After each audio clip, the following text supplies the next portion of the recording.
In this presentation, we would like to go through the themes of this talk. So obviously we have the two elements in the title, harmony and polarity.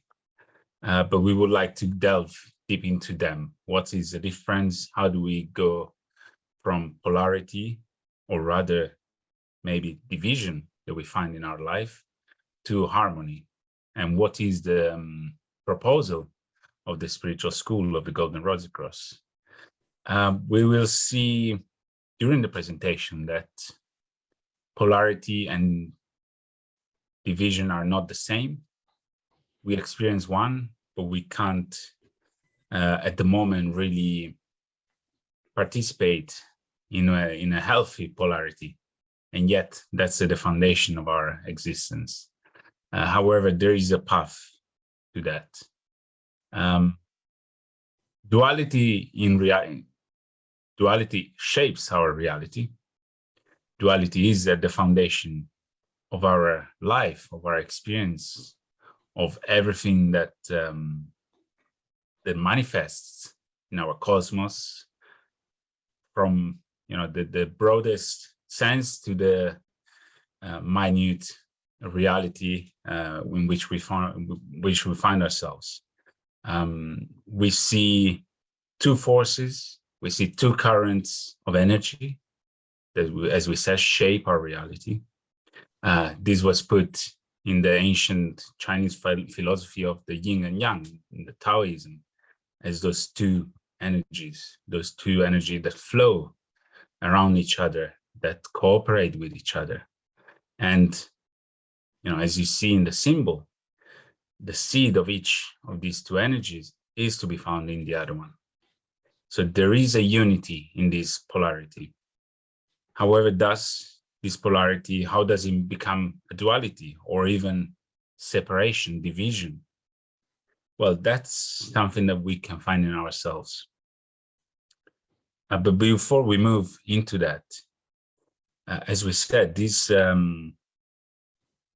fundamental relation of these two poles shape reality. And we can see that in the male and female, in positive and negative, even in above and below, or if we put in an ancient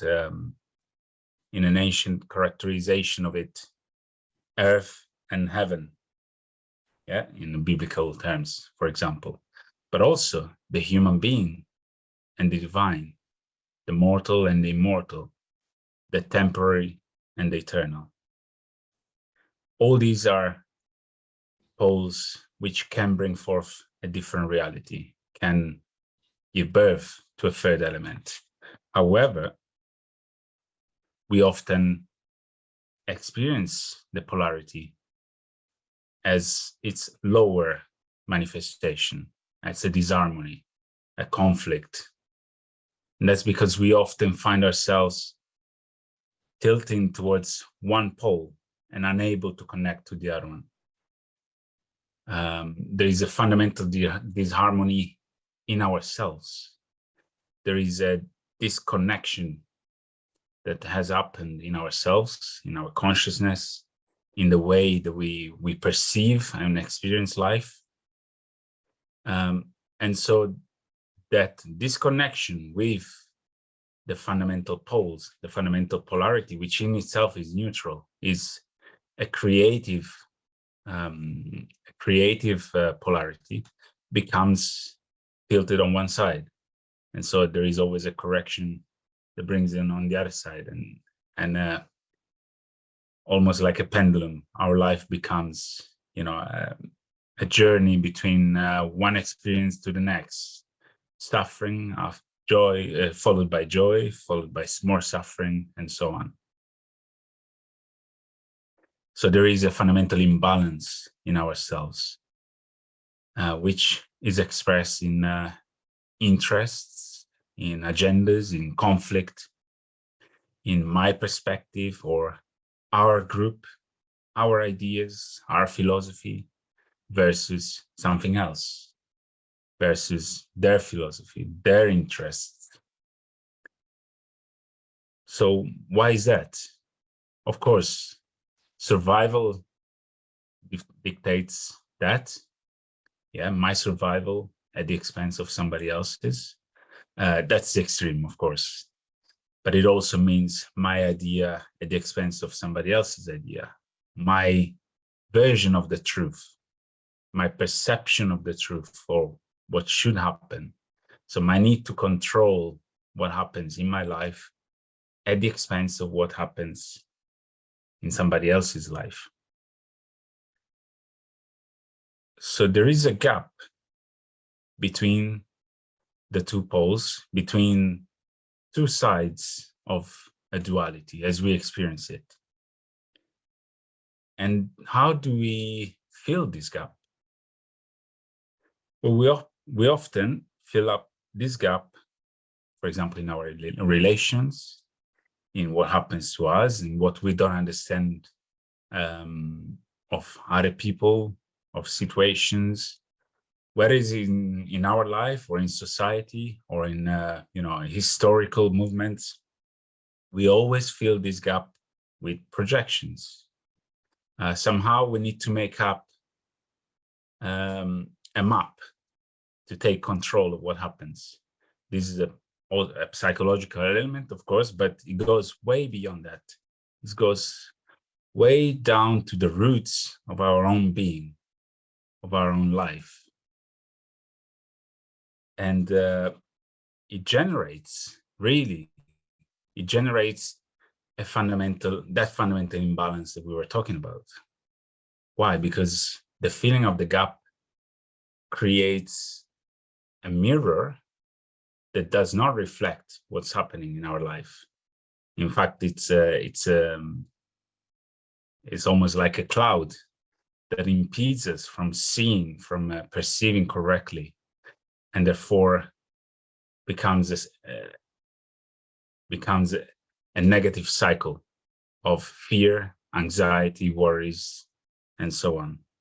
And then conflict, of course.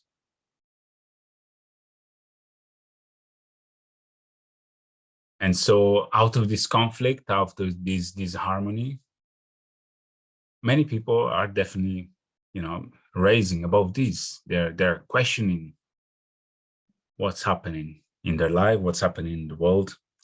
Is a cooperation even possible in this world of perceived opposites, in this highly polarized or negatively polarized world of today's life? Are we able to understand what's happening? Are we able to move past our limited consciousness?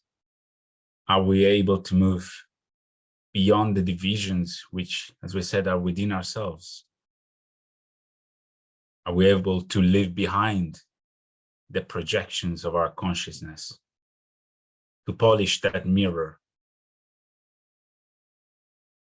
And again, we see this in human relations, of course, the male and the female. We see that in groups dynamics, in national dynamics or international dynamics. So in various spheres of the human life and human activity, this division characterizes the dynamics of what's happening. And we can see that very clearly. We can see an interaction, a polarization, which is not a healthy one. It doesn't bring harmony. It just brings a spiral of more and more conflict, or more and more division. And also creates a further imbalance in ourselves. The pandemic or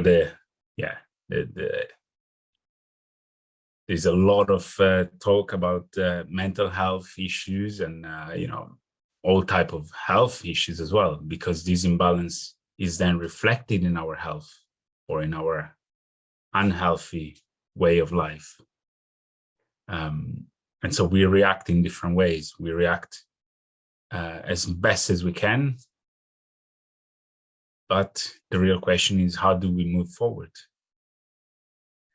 And maybe we can look a bit deeper into a first cooperation between the male and the female, men and women? How are we polarized in our life? Yes, it is as if the whole world is looking for that harmony and not understanding, in fact, that there is harmony in polarity. If we take the very simple example of a battery, you have a plus and a minus pole, and if you put a battery in your whatever, flashlight, anything, there's a current going through that battery that creates something. Like if you're in your flashlight, it will turn on your flashlight to work. So it creates a third element. So if you imagine a battery with just one pole, yeah, you're imagining. I can imagine that you see nothing imagining, because nothing will happen. Because everything in creation needs the two poles to bring something to the fore, to manifest something. Ultimately, you can find it in many legends, myths, and gospels, that there was one something, the immovable, that moved, sets everything in motion. You could say that is the creative, positive pole, the outgoing pole, but that needed something to manifest itself in the matter, the materia, the original matter. And it created something in it, so that was the receptive pole. So only because of the two poles could creation be created, could our existence come to the fore. That universal principle, you can even find it back in, if you have solar panels, for example. There's sunlight, it's nice, but only if you have a solar panel, or maybe something else, you create electricity with it.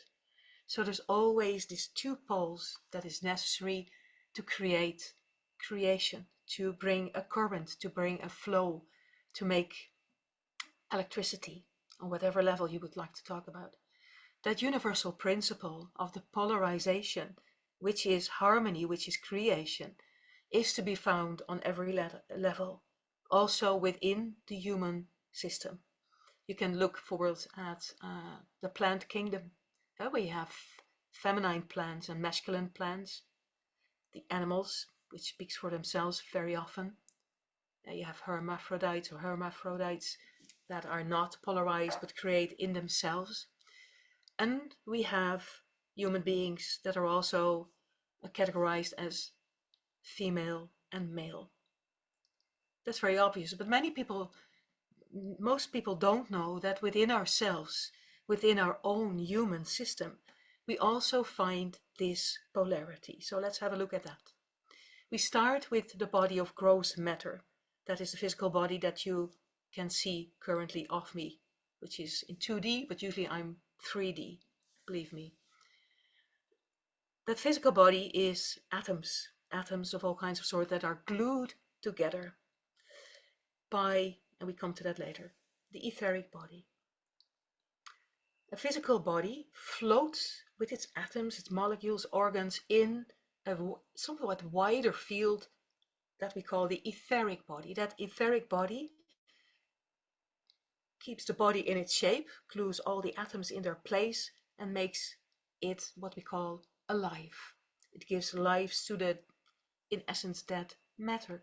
So there is a polarity, and the physical body receiving, etheric body giving. But that thing, you could say, doesn't move out of its own accord. It needs something to set it in motion. We call them emotions, instincts also. Very basic dynamic forces that we all have. Dario mentioned them: fear, greed, eager, sexuality. They're all very basic instincts that we need to get our equipment moving. And we have something that we could call the thinking body, the mental body, that should be the strongest vehicle of the human body. It's the most subtle of the four. And my physical body is of gross matter, etheric body is more subtle, astral body is even more subtle and fiery, and the mental, the thinking, where thoughts are being created with the thinking matter, is the strongest, or should be the strongest, but it's the least developed. The strongest vehicle that we have is not what you might think the physical body, but the astral body, the instincts. They are very often, and we can all confirm that, I think, out of control. They just set us in motion, and sometimes you have time to reflect, like, oh, what am I actually doing? But before you know it, you do it, and your mind is like, oh, I did it.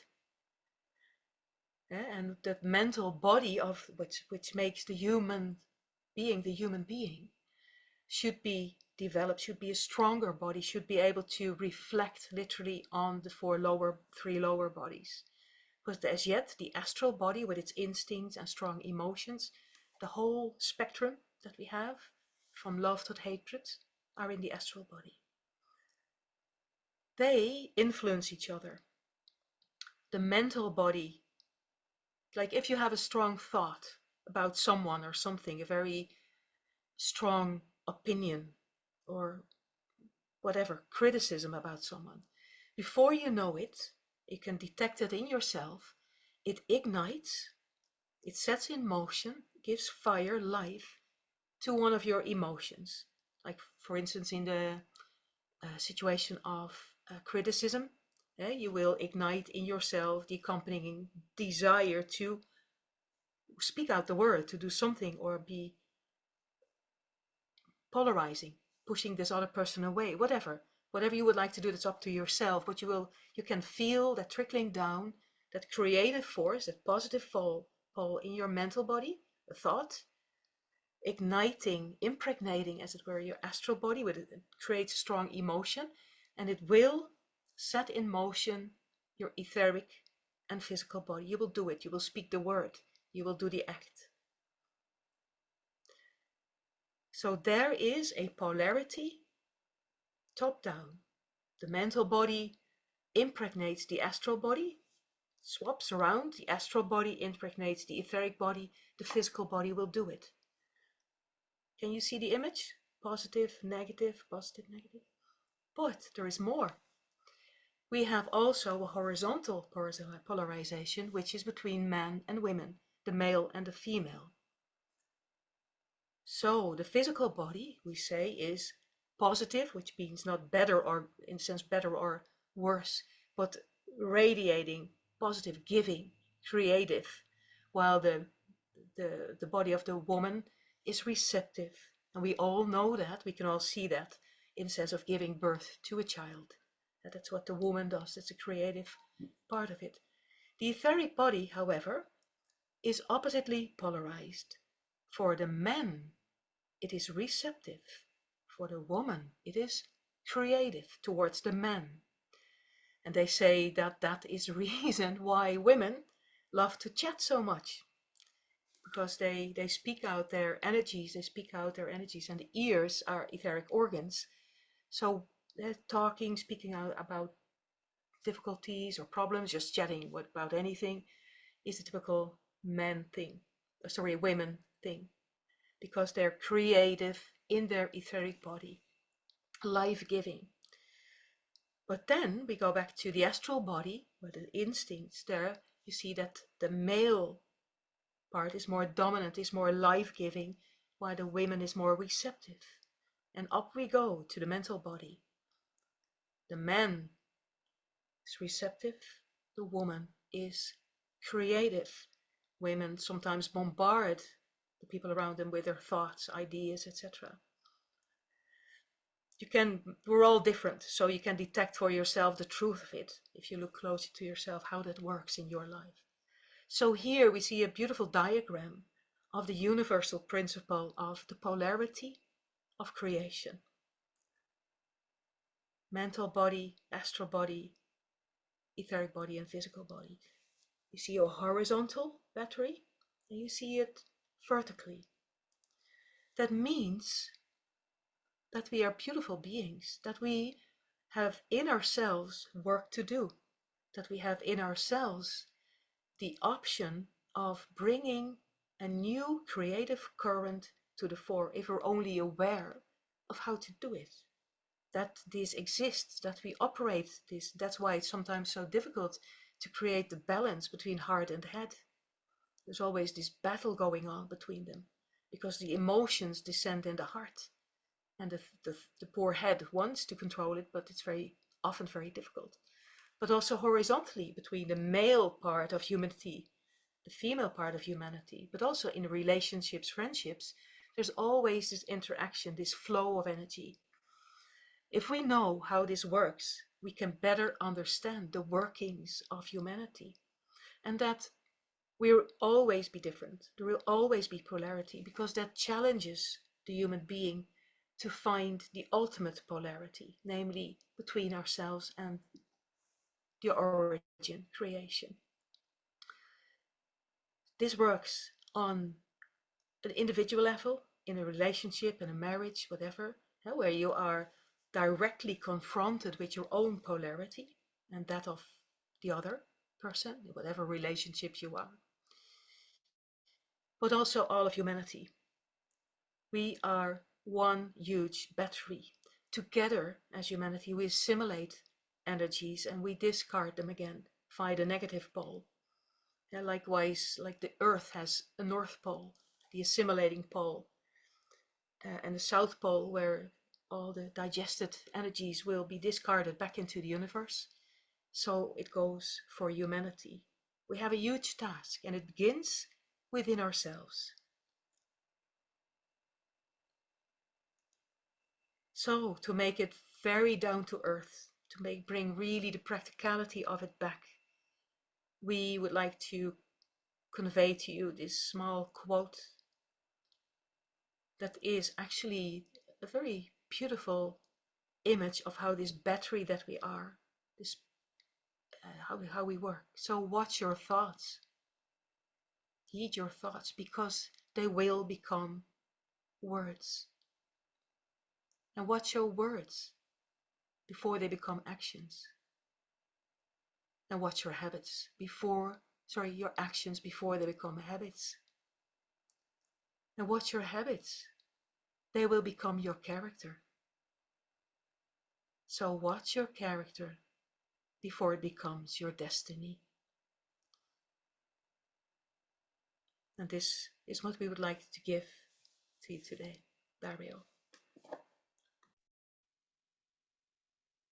Yeah, and that really shows, well, first of all, that we can be the key of transforming that division, which we said the root of this division is within ourselves, but the key, and therefore the light, is also within ourselves. We also have the possibility of change, the possibility of transformation, transforming that division back into that duality and up into that polarity, in the original polarity, in that cooperation of two different elements that can be truly creative, not just reacting, like, the thought that becomes a word, the word that becomes an action, the action that becomes a habit. So like almost like a snowball that reacts and keeps rolling and happens to us, but becoming an active element or an active agent back into our life. And so obviously the duality is within ourselves. And we see this duality, as we said, in various spheres of life, from the cosmic to the planetary forces, historical, societal, down to our own experiences, our daily experiences, be it at work, be it at home, be it with our family. Everywhere we can use life as a mirror, as a school. And life is the school, is that spiritual school, if we apply that key. And so the separation between the I and the world outside, the subjective and the objective, the loneliness and the community, all these are elements that bring a lot of suffering because, as we said, we always put the accent on one pole. We always identify with one pole rather than the other, rather than seeing the harmony that is behind the two poles. And so we, as we said, we fall into anxiety, worries, even depression, because of the projections, because we are unable to connect deeply with the reality in front of us. Sometimes there is the polarity between what we want and what actually we do. We want to do something, but we see that we are unable to do that. Maybe for fear, maybe for other reasons. Also the polarity between our need for survival, our need to express ourselves in the world, but also the walls that we build around ourselves and that make difficult sometimes relations or, our rapport with life. However, we can go out of this cycle. We can transform it into a spiral if we recognize a new relation between these poles, these apparent opposites. So we spoke about the positive and negative, but we represent here into the circle and the dot a different type of polarity. Again, these are two elements which apparently are one against each other, but in reality are a reflection of each other. Hermes Trismegistus, the famous figure from the Hermetic wisdom, puts it as above, so below. So what happens in the cosmos happens also in the microcosm. And so in this case, we can see in this symbol, again, the female, the circle, the womb, and the male, the archetype, the creative impulse. We can see the field of manifestation and the spark of the spirit at the center of the human being. And so there is a different type of relationship. It's not opposites anymore, but it's the original polarity that creates a new dynamic and that can transform our life by changing, first of all, our consciousness. And so we see this also in the symbol of the Golden Rose Cross. First of all, as we said, and we see it in the path as well, in the spiritual path proposed, in the spiritual path of transformation, of inner transformation, that the School of the Golden Rose Cross proposes to its pupils and members. So one, the mortal human being, that steed, and the immortal, or rather the life, the sphere of life in which we live, and the immortal spark at the center of our life. That spark that has been ignited in you already, because you're searching for that. You have already moved outside of the comfort of your life to, maybe you're not sure about what you're searching for, but you're searching for something, for value, for a higher perspective in your life. So the mortal human being and the immortal spark. From that, we move to a second phase, the purification of the three centers of consciousness, our head, our heart, and our life sanctuary, the pelvic sanctuary. And these through a revolution of the consciousness, which happens in the spiral of self-knowledge. So knowing oneself, going deep within ourselves to discover this different polarity, to discover the eternity in ourselves, which does not mean that we are God. We as a egocentric human being, we are not God. But in us, there is the possibility of divinity, of eternity, of the cosmic consciousness. And through self-knowledge, through creating a space in which we look at ourselves as objectively as we can, we foster a process of purification of these three centers of consciousness, starting from the heart. That's where the gate for this change is. That's where the light touches us. And then a second movement of self-surrender, surrendering to that light, to the new polarity, to the new force in ourselves, which creates a polarity with the human being. So the human being as we know it and the new consciousness create a transformative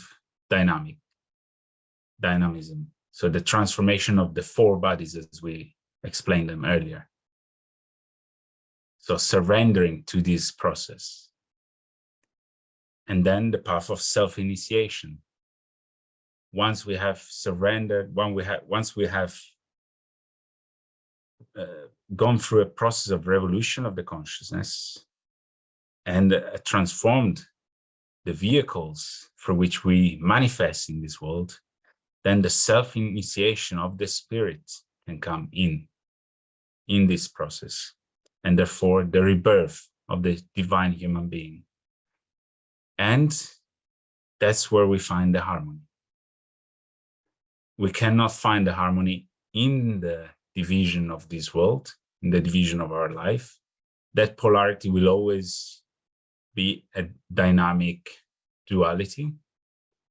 But in that duality, bringing it to a higher octave through a process of transformation, we can find the true harmony, which is the essence of that polarity. As we said, now we cannot experience that. We experience the conflict, the division. But finding the unity in ourselves means finding that harmony.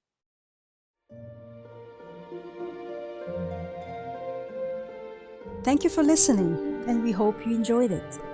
If you wish to support us in reaching more people, like our posts, rate us with 5 stars on iTunes, leave a positive comment where you can, or share our content on your social media.